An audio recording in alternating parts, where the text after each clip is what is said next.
Hi everyone, welcome to Java Techie. Recently I created one poll where I found maximum viewers showing their interest to learn completable feature. Thank you all guys who all raise your hand for this concept. We'll complete whole concept of completable feature in 3 or 4 different video, and this is the part 1 and agenda of this tutorial. What is completable feature? The next, why we need completable feature even though we have option to use feature which was introduced in JDK 5. Then how to create completable feature, and at the end we'll understand how to use run async and supply async method with use case. Okay, all right. Now let's understand what is completable feature. Completable feature is used for asynchronous programming in Java. Asynchronous programming means you can write non-blocking code where concurrently you can run n number of tasks in separate thread without blocking your main thread. In this way, you can improve the performance of your program because multiple tasks will split it and execute in different thread rather than depending on your main thread.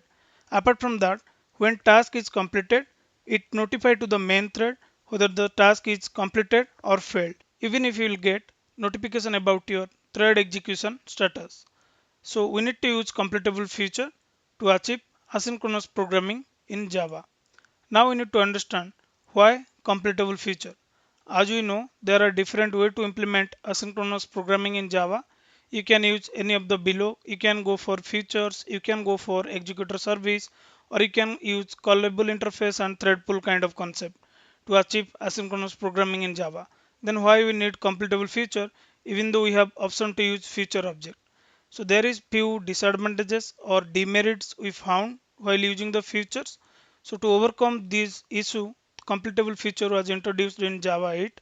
So we just need to understand these key demerits of using this feature subject. Then we'll understand how we can overcome them using the completable feature. So the first disadvantages of using the features over completable feature, it cannot be manually completed. So if you are executing a feature thread, we don't have any option to forcefully complete it. Okay. And the second, multiple feature cannot be chained together. Let's say you execute some feature thread and after getting that response, you cannot reuse it. I cannot pass that response to another thread for execution. Okay. And the third disadvantage is we cannot combine multiple feature together. Let's say I execute 10 feature object or 10 feature thread. After getting those response, I just want to consolidate a final response and I want to return it back to the API. So this kind of feature together, multiple feature together, we cannot perform using feature object. Okay. And the last, no proper exception handling mechanism if you are using feature to achieve asynchronous programming. So these are the 4 key disadvantages of using this feature object. Now let's prove these disadvantages with code. Let me go to the IntelliJ IDE. So we know how to create the executor service, right? Or how to create a feature object. So I will directly use executor service equal to executors. There is a multiple option. You can go with new single thread executor, new cassette thread pool, new fixed thread pool. I will just use this new fixed thread pool with some thread count. Okay. Now I just need to use service dot submit and execute method. This is one of the interview question. What is the difference between submit and execute method of executor framework?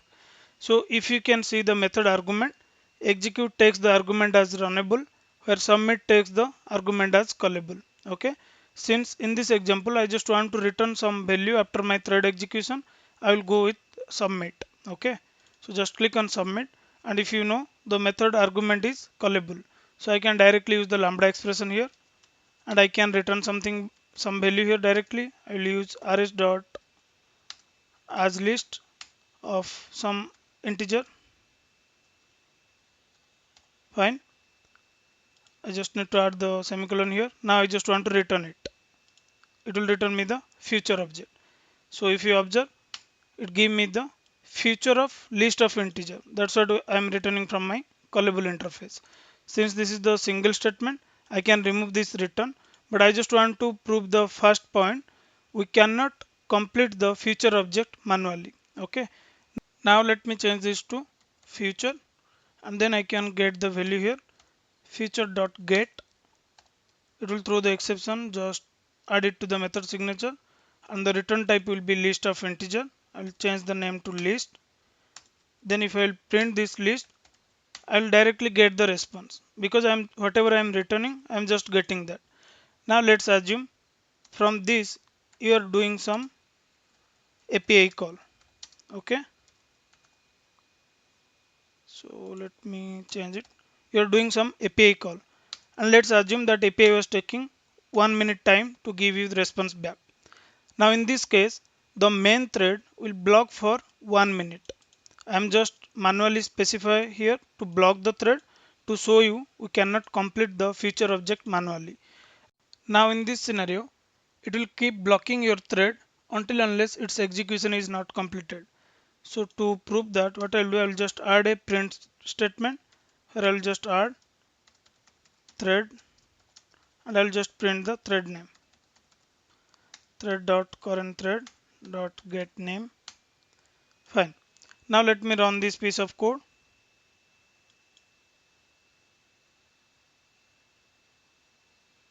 See, if you observe the output, it just print the thread name, and after that it will go for sleep to 1 minute. After 1 minute you will get the response, and future you will get that response and will return it to back.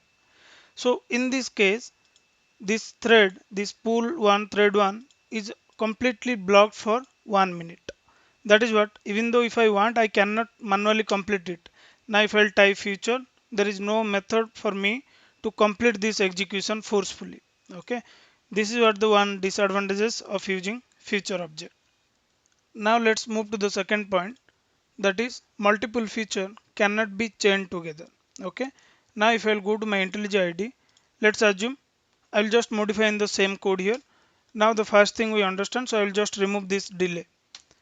Now let's assume I'm getting response from my thread 1 2 3 4. After 1 minute I get this response, so we'll get the same response after this execution.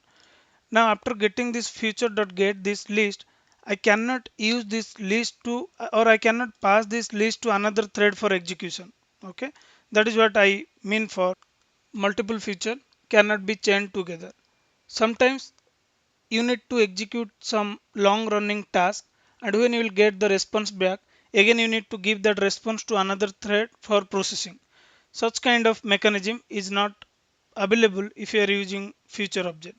So once again I'm just showing, after this feature I don't have any method to process these results, this list. Okay, so the second point is straightforward. Now if we'll go to the third point, we cannot combine multiple feature together. Okay, now let's say I just want to create 2 or 5 feature objects, so let me create it right away. Let me create another, not this one. So this is feature 1, or I'll just name it feature 2. This is feature 1, and also I will create another which is nothing, feature 3. Okay, let's assume one feature is returning list of string or something we just need to change. So for demo purpose, let me zoom this first of all. For demo purpose, I just created 2 feature thread. Okay, feature 1 and 2 3. Now I can run it separately, feature 1.get, feature 2.get, feature 3.get. I cannot join these three, feature 1 dot feature 3, there is no method, or I cannot do something like feature 1 feature 2 feature 3. I mean, I just want to combine all the thread execution. Okay, so that is not possible to run multiple feature threads simultaneously. So in this case, if I want to execute feature 1, then I can directly go with feature 1.get. Okay, similarly if you want to execute feature 2, just directly do the feature 2.get.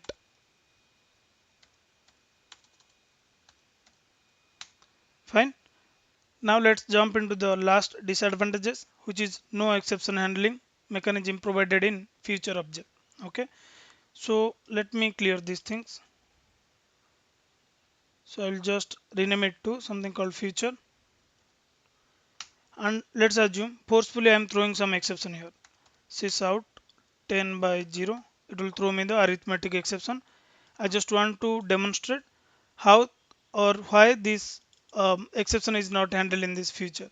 Okay, so I'll just do feature dot get, then I'll just get the return value as a list of integer. I'll just print it. Just run this.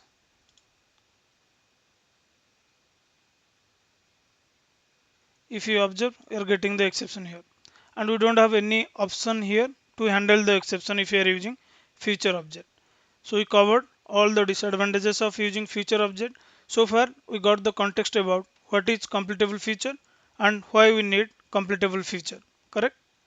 Now let's understand how to create completable feature object.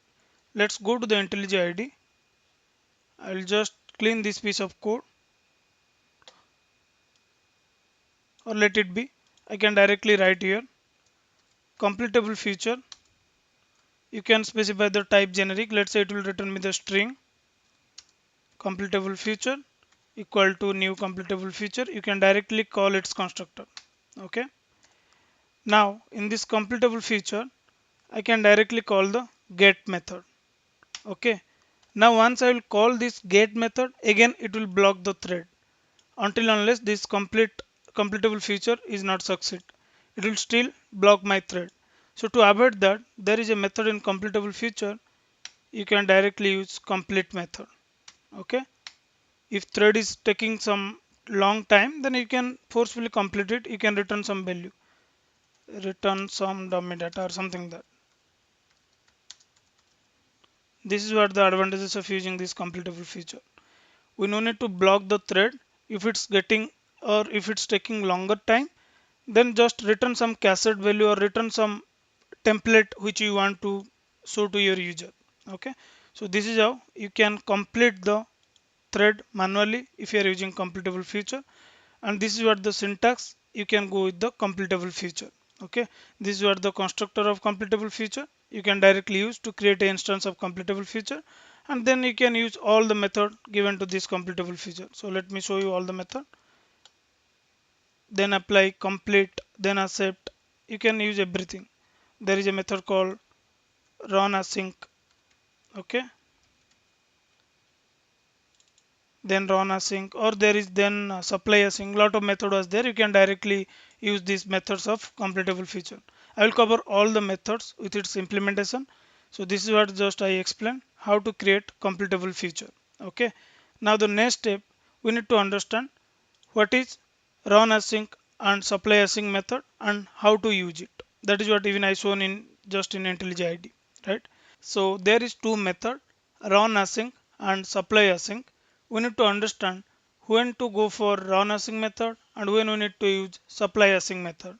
Okay, so if you want to execute your thread and if you are not expecting any return type after your thread execution, then you can go with run async method. The return type of run async method is completable feature of void. It will not return anything after your thread execution. But if you are expecting some return type after your thread execution, then you should go for supply async method. This is the straightforward logic between this run async and supply async method. If you see the method signature of run async method, it take the argument as a runnable, and it is a overloaded method inside completable feature class, and the overloaded method takes another argument, that is executor. Okay, similarly if you will observe the signature of supply async method, it takes the argument as supplier of type t because we are expecting some return type after our thread execution, right? That's the reason the argument is supplier t, and again it is overloaded method. The second argument it takes executor.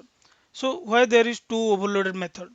One we are giving executor and another we are not giving any executor. So this is the simple logic behind this. If you will use run async with runnable, if you are not giving any executor, then we need to understand how this completable feature will get the thread to execute my code. So in that case, completable feature will get the thread from fork join global pool. Okay, it will get the thread from fork join pool and it will execute your code.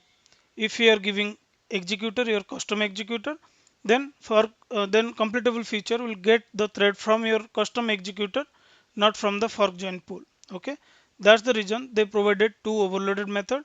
In case if you are not giving your executor object, then it will get the thread from fork join global pull and it will start executing your code.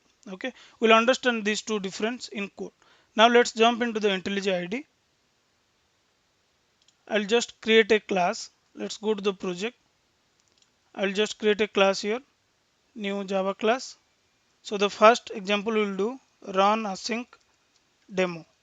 Okay, so we understand we need to use this run async method if you are not expecting any return type after your thread execution. Correct? Let's say I have some file and I want to extract that file and I want to process that object to my database. And after that I can directly verify in DB rather than giving some return statement from thread. Then in that case you can go for run async method because after this execution I am not expecting any return type from my thread. Okay. So what we'll do in this example, I have employees.json file. It contains 1000 employee object. Okay, with this field employee ID, first name, last name, email, gender. It is new joiner or any learning activities pending for that particular employee, and its salary and its rating. Okay. Similar way, I just created one DTO class with all the field which I mentioned as part of my JSON. So what we want to do, since this run async method, after my thread execution, I am not expecting any return statement. I'll just process this employee.json file and I will store it into my database. Since this is the core Java program, I don't have any database, but I will just show you how you can process list of or employee.json file and how you can convert it to the list of employee object and how you can persist it to your database. So simply I can write a method public, then I can write a return type public void save employees. Correct? And I just want to read this JSON file and I want to convert it to the list of object because this JSON contains list of employee object. Correct? So I'll just give the path or I'll directly specify file JSON file. Correct? So if you observe in my pom.xml, I already added Jackson related dependency so that I can directly use the object mapper to convert this JSON to object. Okay. So what I'll do here, I will directly create the object of object mapper equal to new object mapper. Then I can directly use, instead of writing here, I will use the run async method. So to use this run async method, what you can do, you can write completable future dot run async. If you observe, the method signature is runnable, the argument is runnable, and as you understand, this is the overloaded method. So let me use this. So here I just need to pass the instance of runnable. So I can directly use anonymous implementation, new runnable of run method. I will just add the semicolon here. Then inside this run method, I can write the logic which will be executed by thread. Okay. So what I will do, I will just use mapper dot read value where I will just give the file content, that is JSON file. So this is the simple statement. If you know how to use the object mapper, mapper.read value, take this JSON file and convert whatever the attribute was there, just convert it to the corresponding type class. So this JSON file contains list of employee, right? So I will directly use new type reference, type reference or something, that, yeah, new type reference. I can directly use this. Okay. Com faster XML jackson.co. Just use this. Then I can specify what type of object it will return to me. List of employee. Okay. Correct.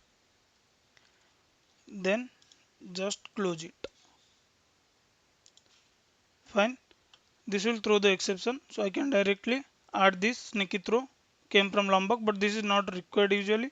You can handle it using try catch or you can delegate it to the next method call. Better to handle it now.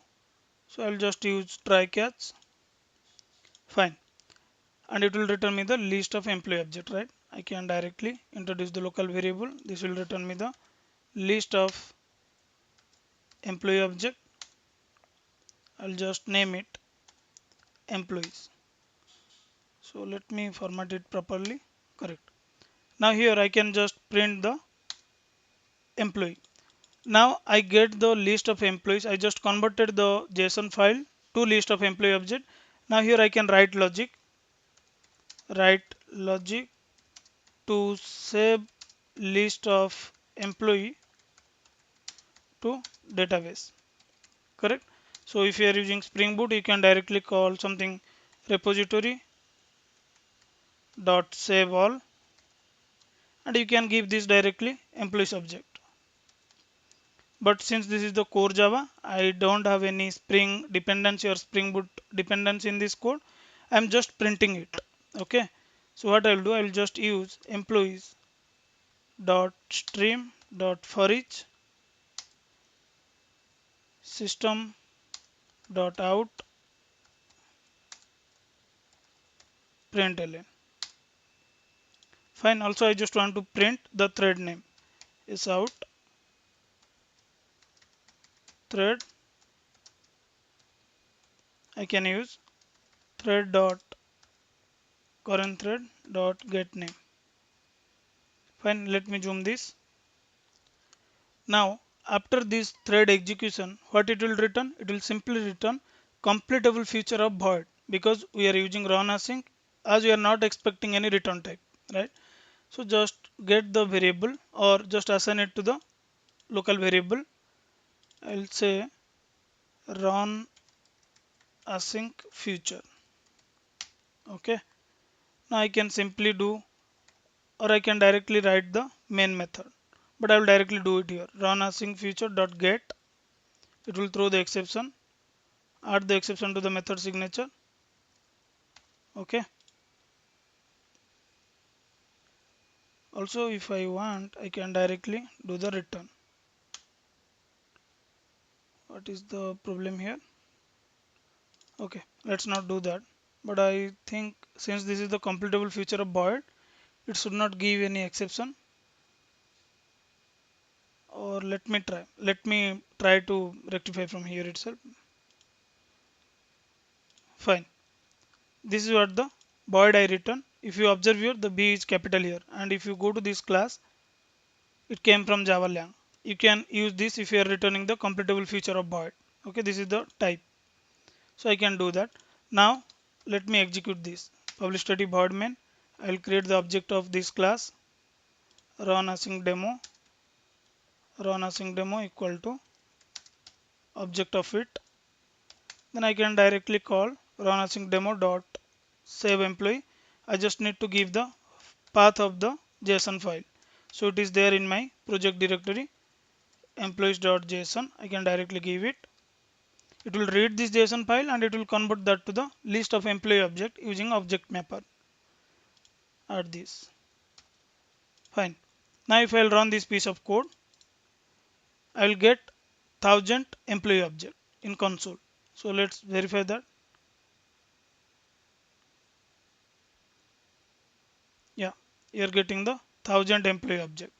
Now if you will go to the top, if you observe here, it is getting the thread from fork join pool common pool. That is what one global fork join pool, where it will get the thread and it will start execute your code. So the worker one thread is getting from the common thread pool by completable feature.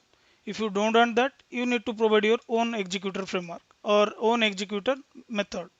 Okay, that's the reason there is two overloaded method.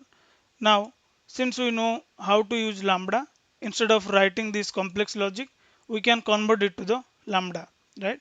So to do that, I will just write another method instead of modifying here, so that you will be sync in both the approach. So I will just copy this,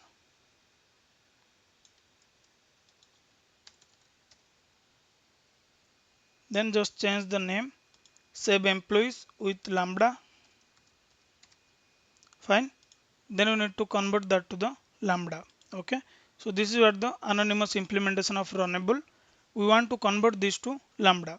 So as we know, in lambda we don't have any method prefix. Just remove everything. Just remove this, and then we just need to provide the lambda expression. Just remove the extra curly braces. That's it. Okay. So this is what we just represent in lambda expression. So here let me change the SOPLN statement. I will just print the size of list rather than printing the 1000 employee object. So I'll just use employees dot size. In both the case I will print the same. So here also I'll just print this, not this one. Fine. So if you observe, there is two overloaded method, run async with runnable and run async with runnable as well as the executor framework. In the first method, we didn't provide any custom executor. That's the reason in output, let me go to the output, we see it got thread from the fork join pool common pool, which is a global thread pool. Okay. So let's use the overloaded method, I mean the second method in the second example where we just converted to the lambda. So I will just create a executor here, executor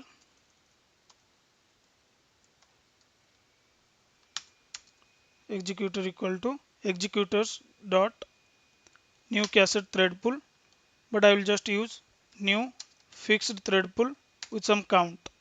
I'll give some count, let's say 5. Okay, let me remove this, and I just want to use this executor as a argument. Now the second code will execute, will get the thread from my custom executor and it will start executing rather than looking into the fork join global thread pool. Okay, so that's the reason I just print the thread name here, and I, instead of printing the object, I just print the list size so that we can visualize the both. Okay, so I'll just use here the second method, run async. I'll just copy this method and I'll change the method name,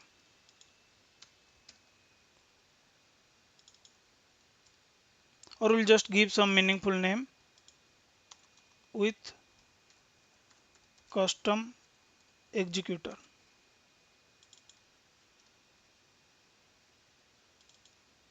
Fine. Now I'll run this code. So let me stop this. I'll just run this piece of code.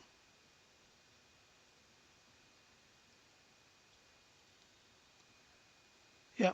So if you observe, the first thread, the first method get the thread from the forkjoin pool common pool thread global thread, and the second one get the thread from the own custom executor which we just created with the thread count 5.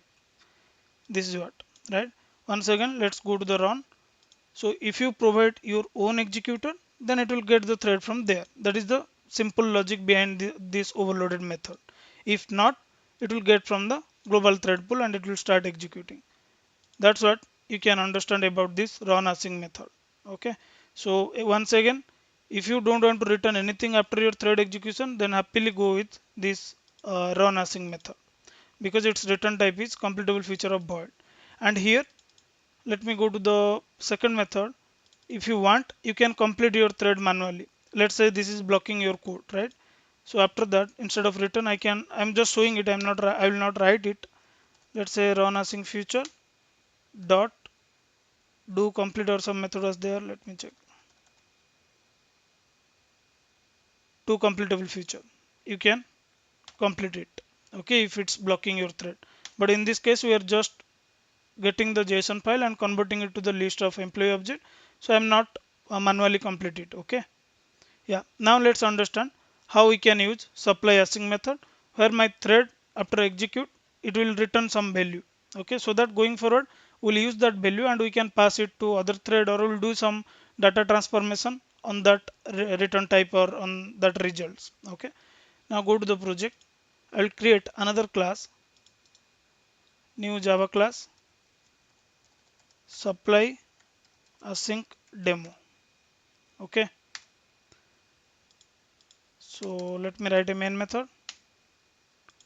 So here what we'll do, let's assume I have a database where we'll fetch this list of employee object, and my thread will connect to the DB and return the list of employee object.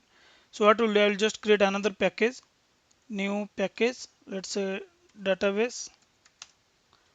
I'll just create a class called employee database, correct? And inside that employee database, I will write the same logic which we did in run async method. So I will just copy this piece of code, go to the employee database class, who will return me the list of employee object or fetch employee, something that.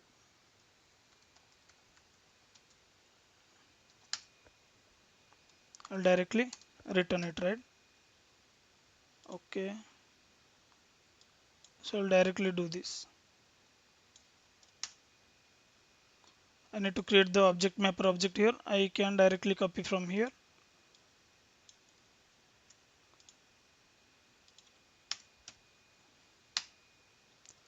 So this JSON file I will directly hardcode here, new file. I will give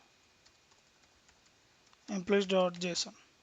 Let's assume this value you are getting from DB. Since you don't have any DB connection, I am just loading it from my JSON file. So it will crying. So add the exception to the method signature. No, better to handle it. I'll directly return. If there is any issue, return the null. That's correct. Fine. This is my database. Will return me the list of employees object. Okay. Now go to the supply async demo. I will close everything. Then I will go to the supply async demo. Let me stop this.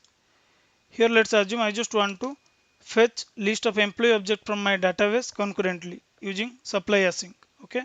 So I'll just write a method public who will return me the list of employee object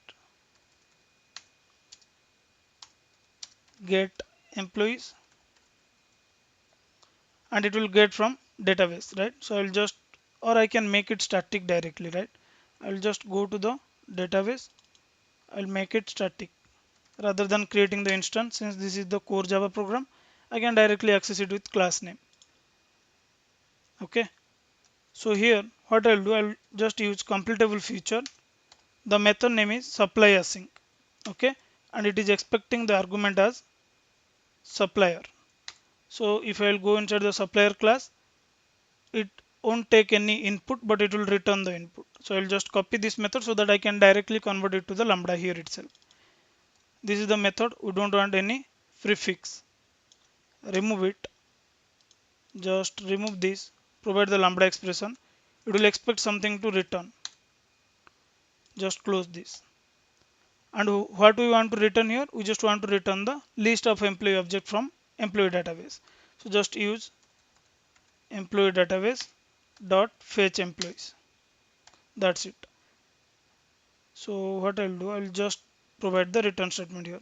Get the value completable feature of list of completable feature, and then I can directly use return, what is that, list completable feature dot get. It will return me the list of employee object directly. And we just need to handle this exception, but I'll just throw it. Now if you observe, the syntax is very simple, right? If you are using lambda expression, again you can optimize it. Since this is the single line of statement, you don't want any return statement, just remove it. You can do in this way. And the purpose of using this supply async, here after execute my thread, I am expecting some return value, which is nothing, the list of employee object. I will just get this value from my database. Now after getting this value, list of employee value, if you want to sort that value or if you want to do some data manipulation, that transformation logic you can perform using other method provided in completable feature, that is then apply, then accept, and then run. We'll discuss about those feature in my next tutorial, but for now let's understand this supply async. Okay. So here also I just want to print the thread, so I'll just convert it to another line, because we just want to print something, the thread name sysout executed by. I'll just print the thread name, thread dot current thread dot get name. Fine. Now let me call this method from the main method. So I'll create object of this class, supply async demo equal to new this, then supply async demo dot get employees. Just handle the exception if you want, otherwise you can add to the method signature. And the return type of this method is list of employees object. So I'll better to print all the employee object. So what I'll do, I'll just use this is not required. I can directly get the stream and I can print it. Employees dot stream dot for each. I can directly use system dot out println. This is the method reference, right? I can now directly print it. Now if you observe this supply async method, this is also overloaded method, right? If you go and check inside this completable feature, this is also overloaded method. The first argument supplier and the second argument supplier with executor. Since in our first method we are not giving the custom executor instance, so that it will execute from fork join global thread pool. So I just want to prove that. That's the reason I added a print statement. So let me run this piece of code.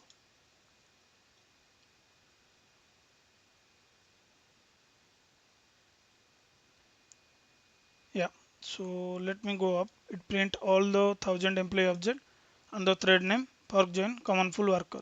Now here also I will just want to provide my own executor object. So I'll just use executor equal to any kind of thread pool you can provide it, new cassette thread pool, or if you want new fixed thread pool, but it depends on your requirement. Okay, let it be new cassette thread pool, and I just want to pass it to the method argument, right? I can directly give executor. Now if I'll run this piece of code, let's wait it to complete. You'll get the response here, right? Let me go up. The thread name pool1 thread1. Okay, depends on your core or depends on your data size, it will split into the multiple thread and it will start executing your code in concurrently. This is what all about run async and supply async. So in this tutorial we understand what is completable feature and why we are using completable feature and what are the disadvantages we found in feature object. Then we understand the difference between run async and supply async, when to use these two different method in case of completable feature, and also we just started with a useful example, or we can say real-time example, right? Since this is the core Java, I just hard-coded this JSON file. In real time you will get this value from your database, so you can directly implement there itself. Okay, so this is how you can work with run async and supply async. In my next tutorial I will just show you how you can use then accept, then run, and then apply method to transform the data which you are getting from the completable feature. Okay, now let's say this is returning the list of employee. After getting this value, I just want to perform something. Let's say then apply, get this list of employee value, then do something. This kind of data transformation I will show you in next tutorial. Okay, that's all about this particular video, guys. Thanks for watching this video. Meet you soon with a new concept.